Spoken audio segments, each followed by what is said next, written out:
मैं हूँ चंचल रावत और आप देख रहे हैं न्यूज 18 का डिजिटल प्लेटफॉर्म। मिडिल ईस्ट में एक बार फिर हलचल तेज हो गई है। पूरी दुनिया की नज़रें 17 फरवरी 2026 पर टिकी हुई हैं। इस दिन ईरान और अमेरिका के बीच परमाणु मुद्दे पर दूसरे दौर की बातचीत होने वाली है। ये बैठक स्विट्जरलैंड के जिनेवा शहर में होगी। दोनों देशों के बीच सीधी बातचीत नहीं होगी, बल्कि ओमान इस वार्ता के बीच का रास्ता निकालने की कोशिश करेगा। सबसे बड़ा सवाल यह है कि अगर इस बार भी समझौता नहीं हुआ तो क्या होगा? क्या तनाव और बढ़ेगा या फिर हालात जंग की तरफ जा सकते हैं? यही चिंता मिडिल ईस्ट ही नहीं बल्कि पूरी दुनिया को सता रही है।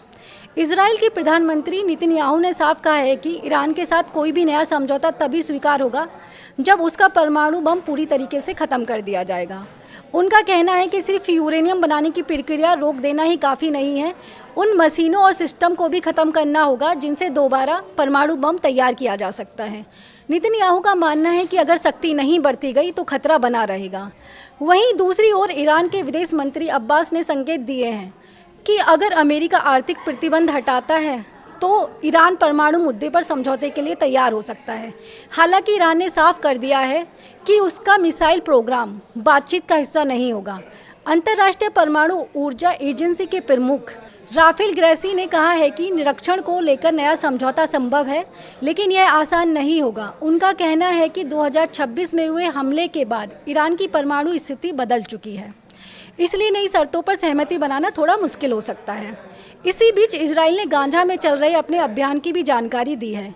नेतन्याहू ने कहा है कि वहां करीब 500 किलोमीटर लंबी सुरंगों का जाल था, जिसमें से इजराइल ने लगभग 150 किलोमीटर सुरंगों को नष्ट कर दिया है।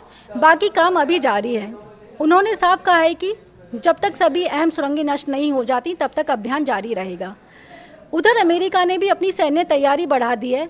खबर है कि अमेरिका ने अपने क्षेत्र में एक और विमान वाहक पोत तैयार किया है। यानी एक तरफ बातचीत चल रही है, दूसरी तरफ सुरक्षा इंतजाम भी मजबूत किए जा रहे हैं।